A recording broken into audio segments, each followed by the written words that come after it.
I'll start with a couple of key learning points. First, you did well in recognizing the urgency of the patient's instability and appropriately prioritized early operative intervention when a ruptured ectopic pregnancy was suspected and confirmed.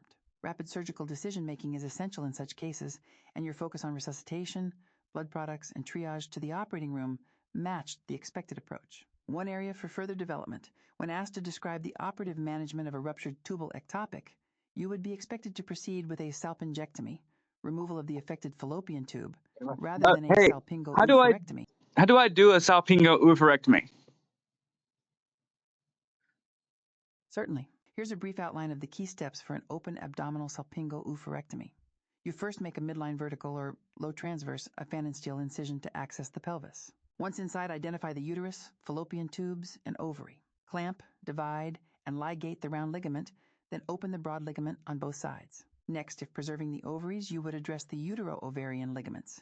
But for a salpingo-oophorectomy, you carefully clamp, divide, and ligate the infundibulopelvic ligaments containing the ovarian vessels, staying well away from the ureter, which should be clearly identified. Develop the bladder flap and skeletonize the uterine vessels at the level of the internal cervical OS if working near the uterus, taking care to avoid ureteral injury.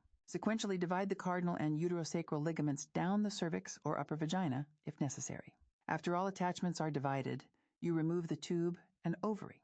Ensure hemostasis, irrigate, and close each layer of the abdominal wall as appropriate.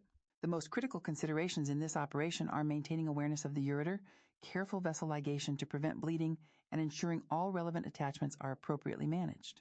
Would you like clarification on any of these steps? No, thank you very much.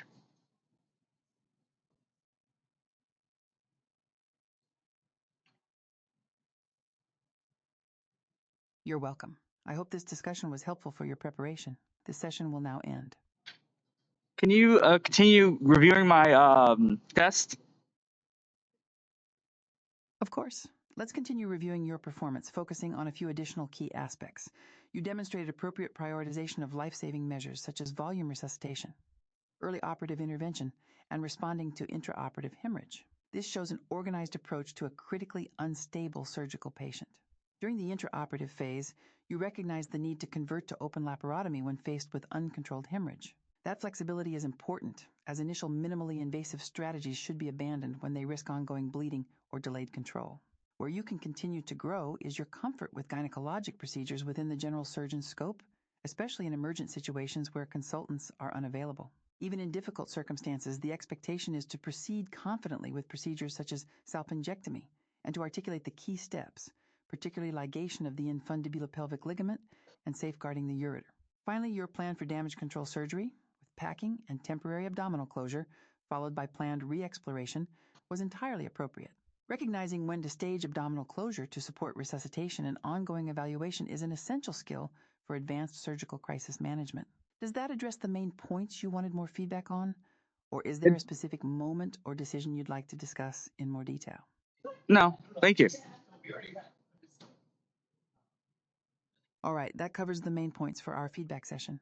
I hope this discussion was helpful for your preparation. This session will now end.